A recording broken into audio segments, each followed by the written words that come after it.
नमस्कार दोस्तों, RC study point channel पर आप लोगों का स्वागत है।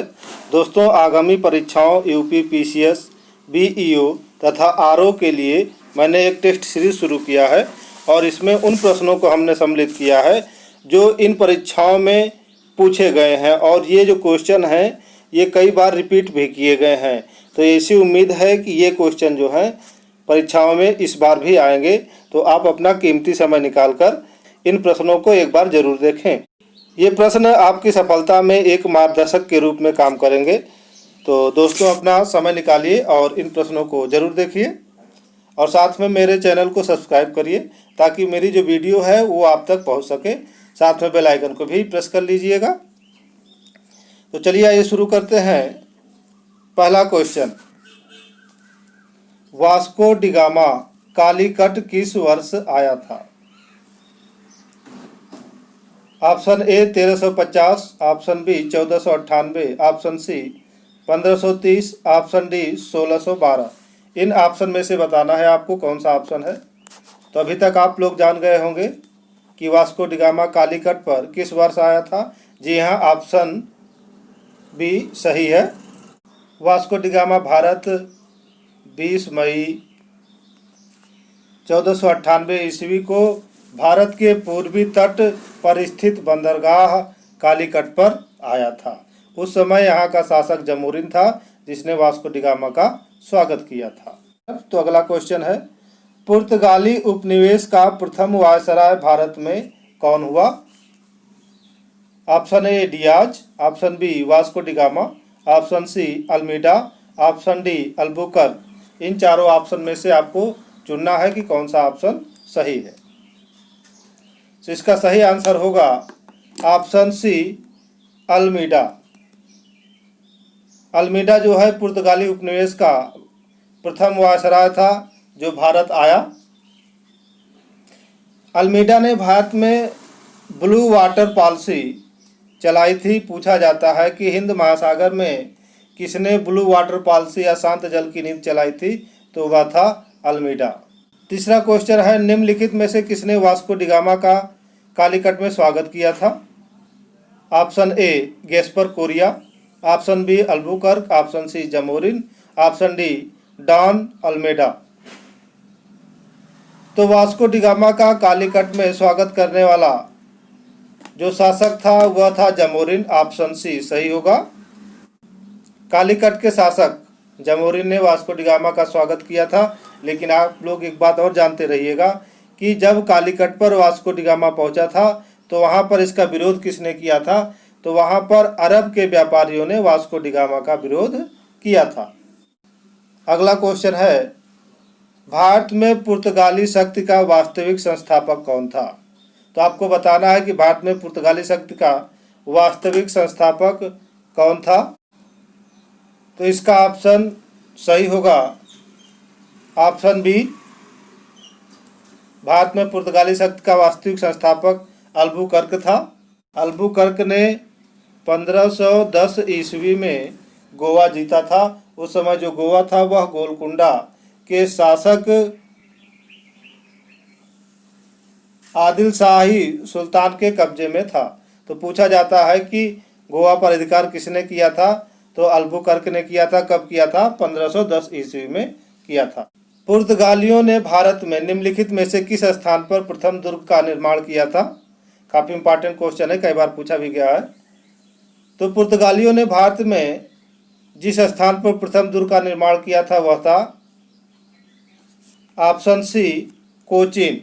कोचीन में पुर्तगालियों ने 1503 ईस्वी में अपने प्रथम दुर्ग का निर्माण किया था। इसे प्रथम यूरोपीय दुर्ग का दर्जा भी प्राप्त है। इस दुर्ग के निर्माण में अल्बुकर्क ने सहयोग किया था और अल्बुकर्क 1503 में जब भारत आया था तो उस समय वह वायसराय के रूप में नहीं आया था बल्कि एक व्यापारी के रूप में आया था।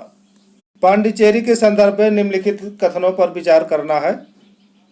इन कथनों में बताना है कौन सही है कौन सा गलत है।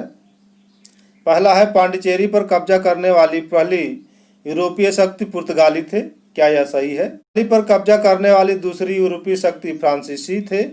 क्या यह भी सही है? ऑप्शन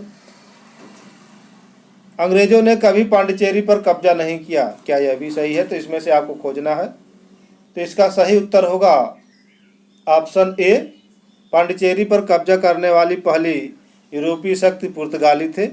जबकि दूसरे नंबर पर जो दिया गया है, पांडिचेरी पर कब्जा करने वाले दूसरी यूरोपीय शक्ति फ्रांसीसी नहीं बल्कि डच थे। तीसरे में है कि अंग्रेजों ने कभी पांडिचेरी पर कब्जा नहीं किया, तो यह गलत है क्योंकि अंग्रेजों ने 1793 ईस्वी में पांडिचेरी पर कब्जा किया था। अगला क्वेश्चन है, हुगली को बंगाल की खाड़ी में समुद्री लूटपाट के लिए किसने अड्डा बनाया था? 4 ऑप्शन है आपके सामने, आपको बताना है। तो सही ऑप्शन होगा इसका पुर्तगालियों ने हुगली को बंगाल की खाड़ी में समुद्री लूटपाट के लिए अपना अड्डा बनाया हुआ था। अगला क्वेश्चन है, निम्नलिखित में से कौन कलकत्ता का संस्थापक था? तो आपको कलकत्ता के संस्थापक का नाम बताना है इन 4 ऑप्शन में से। तो कलकत्ता का संस्थापक जाप चारनाक था, ऑप्शन बी सही है। इसी प्रकार पूछा जाता है कि बम्बई का संस्थापक कौन था? तो बम्बई का संस्थापक गैरोल्ड आंगियार को माना जाता है, याद रखिएगा। इसी प्रकार मद्रास का संस्थापक भी पूछता है, तो मद्रास का संस्थापक कौन था? तो मद्रास का संस्थापक फ्रांसिस डे को माना जाता है। अगला क्वेश्चन है, भारत के साथ व्यापार के लिए सभी नहीं होगा, सर्व होगा। तो सर्वप्रथम संयुक्त पूंजी किन कंपनी के लोगों ने आरंभ की थी? तो भारत के साथ व्यापार करने के लिए सर्वप्रथम संयुक्त पूंजी जिस कंपनी ने आरंभ की थी वह थी, 4 ऑप्शन में से आपको खोजना है। तो ऑप्शन कौन सा सही होगा आपको बताना है। ऑप्शन बी, डच कंपनी जो है उसने सर्वप्रथम भारत के साथ संयुक्त पूंजी के साथ अपना व्यापार आरंभ किया था। अगला क्वेश्चन है, भारत में ईस्ट इंडिया कंपनी की सफलता का क्या राज था? ए, बी, सी और डी आपके पास 4 ऑप्शन है, आपको बताना है इनमें से कौन सही है। ऑप्शन डी उपयुक्त सभी के लिए बोल रहा है, क्या उपयुक्त सभी सही होंगे? देख लेते हैं।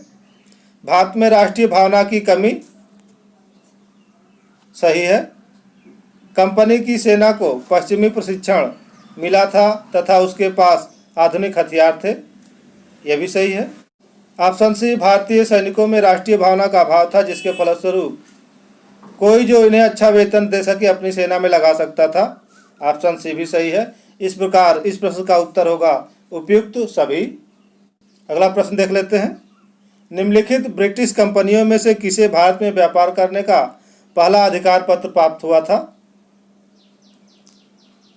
Option A, Levant company, option B, East India company, option C, the English company trading to East Indies, option D, Ostend company. तो इनमें से कौन सी कंपनी सही होगी?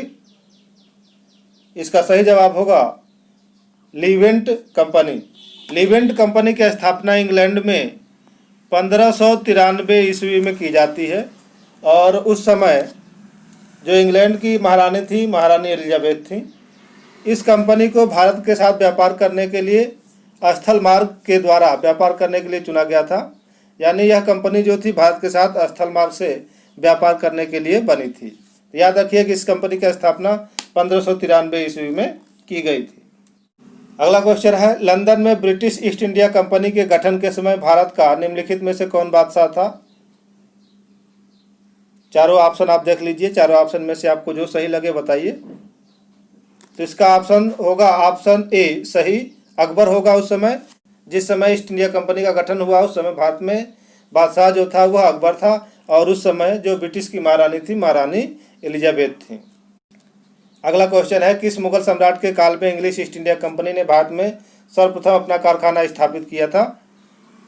तो 4 मुगल सम्राटों के नाम दिए गए हैं, आपको उनमें से चुनना है। इसका सही जवाब होगा ऑप्शन बी, जहांगीर के समय में ईस्ट इंडिया कंपनी ने भारत में अपना सर्वप्रथम कारखाना स्थापित किया था। और कहाँ स्थापित किया था? तो सभी लोग जानते हैं कि सूरत में स्थापित किया था। अगला क्वेश्चन देख लेते हैं क्या है। भारत में 1613 ईस्वी में अंग्रेजों ने अपनी पहली फैक्ट्री कहाँ स्थापित की थी? तो अभी हमने बताया है कि अंग्रेजों ने पहली फैक्ट्री कहाँ स्थापित की, फिर भी आपको चुनना है ऑप्शन इसमें से। तो भारत में 1613 ईस्वी में अंग्रेजों ने अपनी पहली फैक्ट्री सूरत में स्थापित की थी। उस समय मुगल बादशाह कौन था? तो जहांगीर था। अगला क्वेश्चन है, निम्नलिखित में से किस अंग्रेज अधिकारी ने पुर्तगालियों को स्वाली के स्थान पर हराया था? तो उस अंग्रेज अधिकारी का नाम आपको बताना है जिसने पुर्तगालियों को स्वाली नामक स्थान पर हराया था। तो इसका ऑप्शन होगा, ऑप्शन बी सही होगा, थॉमस बेस्ट ने हराया था।